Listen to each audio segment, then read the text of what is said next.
Westville, California. Call 800-351-1133.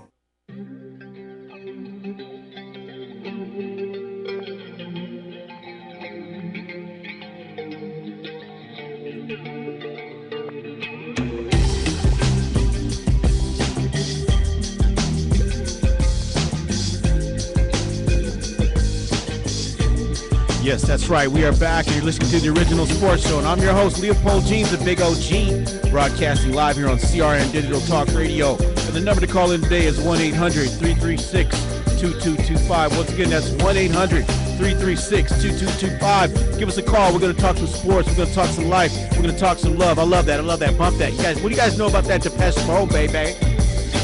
My immaculate dream. Hey. Made red and skin. I've been waiting for your sign. That's just a great song, man. I love that. Depeche Mode, the Euro invasion, baby. You guys don't know nothing about that 80s music. You know nothing about it.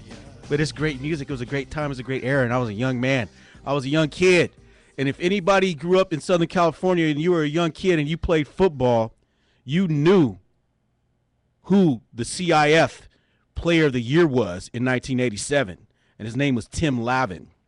This is a man who was second in rushing and second in scoring back in 1987, busting out 1,781 yards and 25 touchdowns.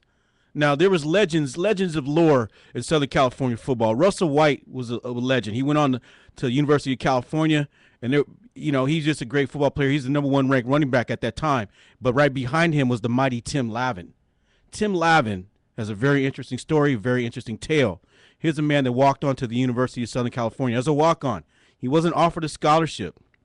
He was told he was too small to play tailback and too small to play fullback and not fast enough to do this and not fast enough to do that.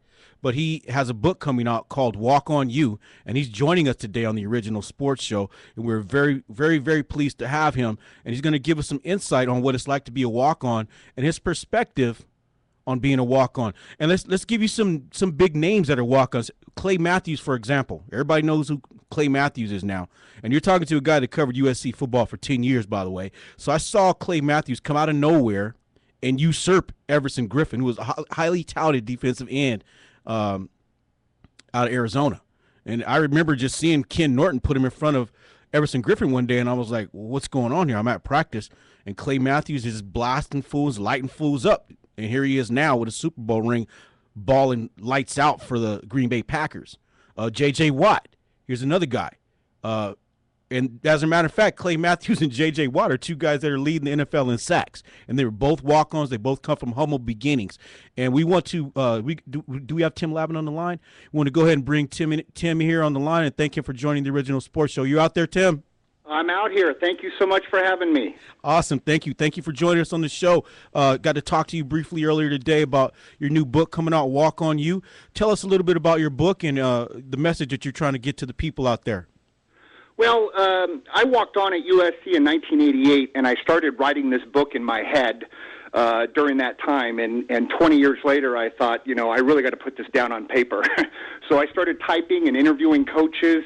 I've interviewed Pete Carroll and Tom Osborne of Nebraska. I've interviewed Dabo Sweeney. If anybody saw the ESPN College Game Day today, they did a segment on Daniel Rodriguez, who is playing for Clemson now. He's a Purple Heart winner from Afghanistan. His dream was to walk on and play football. So I started writing the book to talk about guys who can play on Saturday. Most people remember the movie Rudy from the 1990s about a fellow that went to Notre Dame, which was a wonderful, heartwarming story. But the gentleman could not necessarily play football on Saturdays, and he knew that, but his goal was just to put on the Notre Dame football.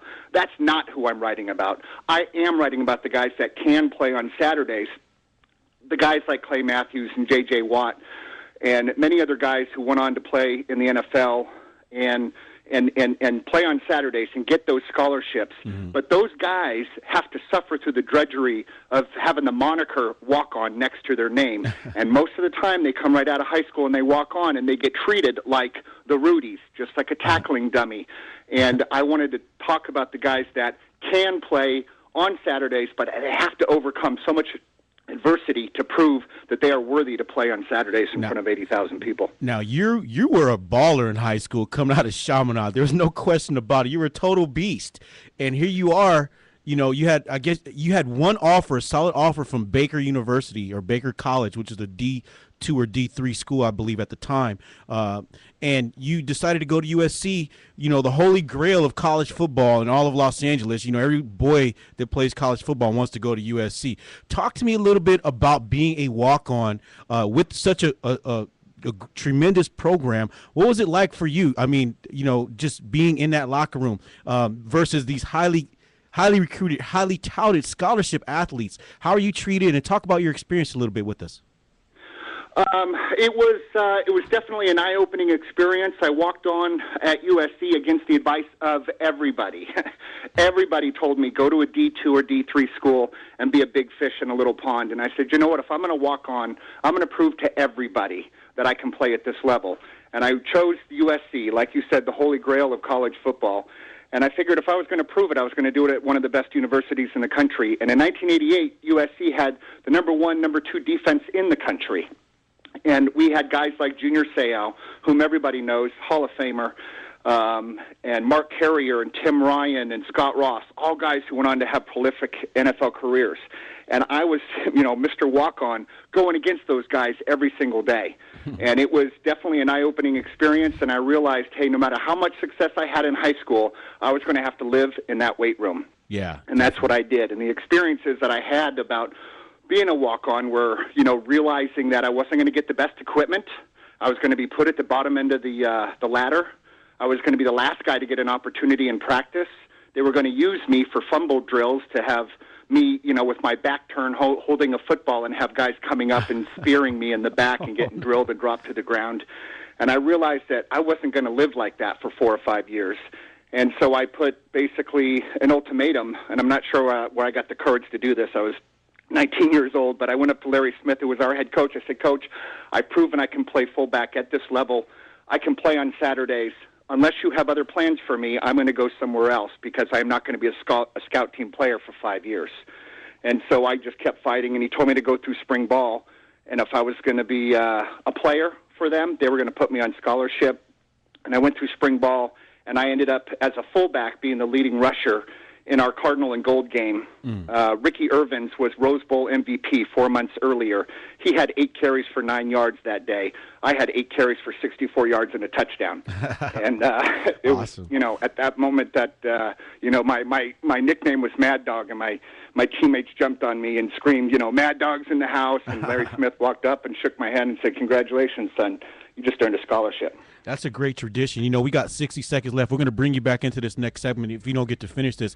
Talk a little bit about being in that locker room. And when is your book coming out, Tim, as well? My book, I'm very, very hopeful, will come out just after Thanksgiving.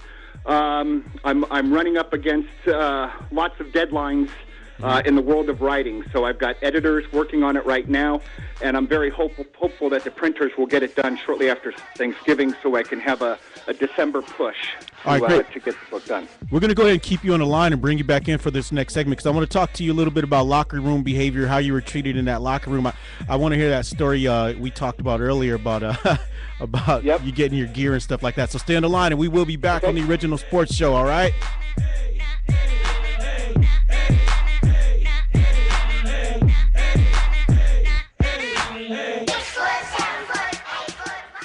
Hi, folks. This is Larry Minetti, and many of you